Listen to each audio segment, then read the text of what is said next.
Tongan ba masana sing the status gi sanaroi singna Bharat ki amadi malengoi na choba fida ama kanduna leiri Malingi lebak singi mamang da status gi sanaroi singna Bharat ki damak pambom tingle asigum masana kaya gi manungda Jeet Kundo Hapiba se choba mafam kanduna leiri Masana Asida sanaroi singna international gi Thakta medal kaya Lourabasu Yokhatpiba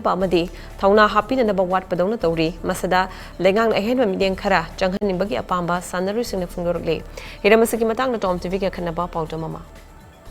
Hapiba Masana si Hozik State asigi sanaroi singna yamna pamba masana ma oire mamang chahi English ngani kun mathoida Manipur Olympic Association na masak khanglaba masana sida aikhoi gi sanaroi singna medal kaya loba ngamle Thakta Thailand ki Bangkok ta pangthokiba International Jeet Kundo da saruk yaduna sana gi medal fanglakhraba chungkham ningthemna Jeet Kundo gi matangda asumna thamlakle 2008 tagi thingna jarakpane Jeet Kundo Hapiba Masana je sije chamane martial art masana ni siju akoi gi dress kumba akoi gi kick profession da kitang khenare atopa yam kana khenaba nati adum atopa leiba martial art masana jingjiga adum sab hapet loi mane haidare adum kem khenaba leite sida akoi gi yamna Manipur gi akoi gi player jing jigadi yam tina sanaba event amkhakti oi hai hoji ki oina di hantak ki akoi gi ade akoi gi Jeet Kundo Hapiba belaji akoi gi Manipur da popular oi automatic oi khalai Jeet Kundo gi world ranking da ahan bada leiriba ningthemna state asida Jeet Kundo gi masana sida chaurakna sanaroi lising amagi mathakta sanari loinana coach ama oina su sanaroi kaya amabu semgadi haibagi wafam thambaga loinana atopa event da fangba khudong chaba du fangdabana awaba kaya thengnei haina su fongdorakle Manipur da di sports hairaga akoi gi samda akoi gi lairaba masana ana mangakta sane sports se aduna lairaba masana amang sana money problem yam oiba money problem je automatic bokase ai ngamnabadi chatnabodi mohane ado adi yum gi ahalaman mowa isili naujing naju aingonda ji awabdi uttaba aduga adi ai gi chatle smana selection khale ham tamdadi kayani yam harauba adu chatpa je moina yam kana focus ai gi yum gi naju aingonda awabu handana yam kana focus bibira kanda yamna aingon ai gi mod ai gi interest han gi ne na yam kana honabi Manipur lengak na su hairiba event makhala sida ahenba mijeng changbi baga atopa event da piriba khudong chaba adu khara makhai pibirakani haibagi thajabasu thamle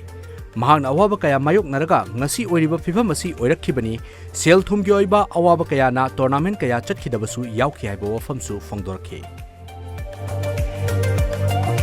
Manipur imagi damta sananingi ai khadaju mayam ama sanaribnina mogi damchu khalaga haidi akoina hoji wari baje Manipur sarkar gi sate ki tang mieng changbiraga akoi gi qualification gi achievement ga sanaba thabak macha amom pibi taragadi hen akoina makhatana sanaba afaba sata mayam puthokpada hen ngamgani haina aina ju amukan ningsingjari hoji chief minister obiriba pabung biren amadi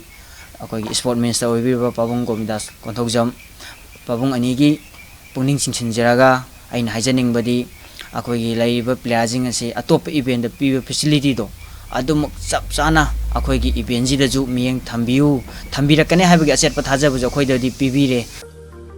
Chungkham ningthem gi apokpi santi leimana awaba kaya khanglaga sanariba sanaroi singasibu lengak na miteng khara changbiu atopa fam da chatkhraga sanabagi mahutta mama leba ki damak sanajagi haina lairibasi lengak asina amukta khanthabiu haina fongdorakhe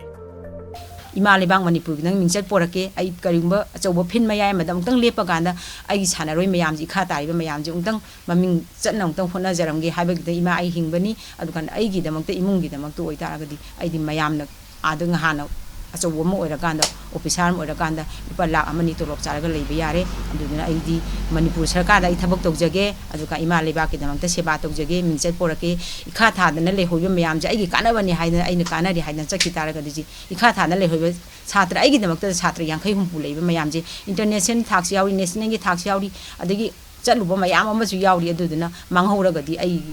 आइना चना जरुबा आइना होना जरुबा आइना तौजरुबा मयामदो अमांगो lion ओइगनी आई कानाबदा खनबा यादी Jeet Kundo Hapiba Masana Asida sanaroi kaya thorakliba asida hena pukning thogatpiba akhanaba mijeng changbiba changi medal kaya su purakliba sanaroi singamadi event asida sanariba sanaroi singi fifam hena fagatnaba akhanaba thorang sing paikhatpa mathau tari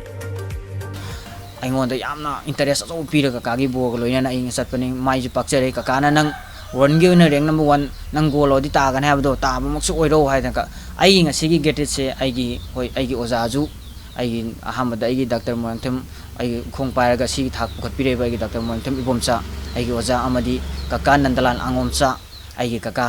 ꯃꯉꯣꯟꯗꯁꯨ ꯑꯩꯒꯤ ꯒ꯭ꯔꯦꯇꯤꯠ ꯑꯆꯧꯕꯁꯦ ꯑꯩꯒꯤ ꯀꯀꯥꯗꯁꯨ ꯄꯤꯅꯤꯡꯉꯤ ꯑꯩꯒꯤ ꯌꯨꯝꯒꯤ ꯃꯃꯥ ꯕꯕꯥ ꯑꯩꯒꯤ ꯁꯤꯒꯤ ꯒ꯭ꯔꯦꯇꯤꯠꯁꯦ ꯑꯩꯒꯤ ꯃꯔꯨꯑꯣꯏꯅ ꯑꯩꯒꯤ ꯀꯀꯥꯁꯤꯗꯩ ꯄꯤꯖꯅꯤꯡꯉꯤ ꯍꯥꯏꯅ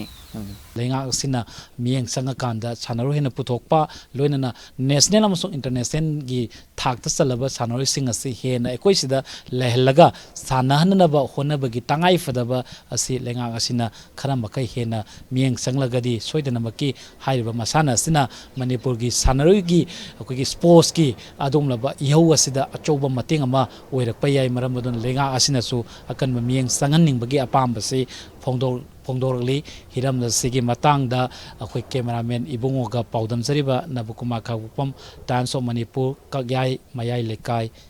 ꯏꯝꯐꯥꯜ ꯋꯦꯁ